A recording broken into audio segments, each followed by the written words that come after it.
আসসালামু আলাইকুম এভরিওয়ান, কেমন আছো তোমরা সবাই? আজ আমি তোমাদের সাথে কিছু কথা বলতে চাই। সেটা হলো, জীবনে কঠিন সময়গুলোতে নিজেকে গোপন রাখাই ভালো।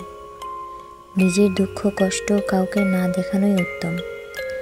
জীবনে যদি কখনো খুব খারাপ সময় আসে, তাহলে নিজের দুঃখ কষ্টগুলো নিজের মাঝে এমনভাবে আড়াল করা উচিত যেন তোমার গা ঘেঁষে বসে থাকা মানুষটিও টের না পায়।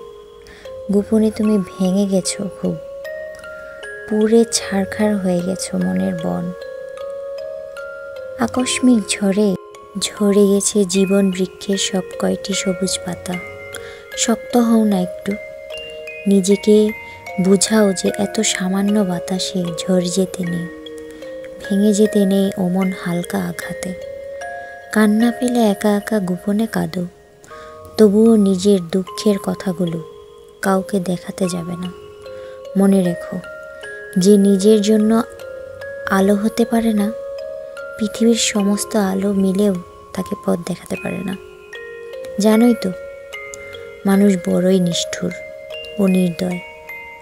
ভেঙে যাওয়া মৌচাক দেখলে ঢিল মেরে আরও বেশি ভেঙে দিয়ে পৈশাচিক আনন্দ পায় তারা। অবহেলা তখনই শুরু হয় যখন কেউ বুঝতে পারে তুমি তার প্রতি দুর্বল। অবহেলা বোঝার জন্য ভাষার প্রয়োজন হয় না, ব্যবহারটাই যথেষ্ট থাকে তখন। তাই একটুতেই ভেঙে না পড়ে শক্ত হও, রাগটা একটু কমাও আর ধৈর্য বাড়াও। প্রয়োজনে না বলতে শেখো, স্বপ্ন দেখতে ভয় পেও না। মন ভেঙে গেলেও আশা হারিয়ে ফেলো না। কিছু শেষ হয়, মনে রাখবে, নতুন কিছু শুরুর জন্য। নিজের উপর কখনো অন্যায় করো না, আর অনেক অনেক ভালোবাসা নিজের জন্যই জমাই রেখো। কারণ এই পৃথিবীতে তেলালা মাথায় সবাই তেল দিতে পছন্দ করে। একটা মজার গল্প বলি তাহলে শোনো। একটি গর্তে দুটি সাপ ঢুকে গিয়েছে,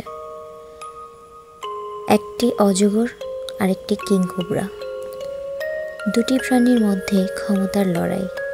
ভোগের লড়াইয়ের এক পর্যায়ে অজগরটি কিংকোবরাকে দম বন্ধ করে দেয় তাকে ভোগ করার জন্য। তখন কিংকোবরাটি অজগরটিকে কামড়ে দেয়। দুটি সাপই মারা যায় এবং একটি শ্বাসরোধে, অন্যটি কিংকোবরার বিষে। আর ঠিক এভাবেই মানুষ একে অপরকে ধ্বংস করে।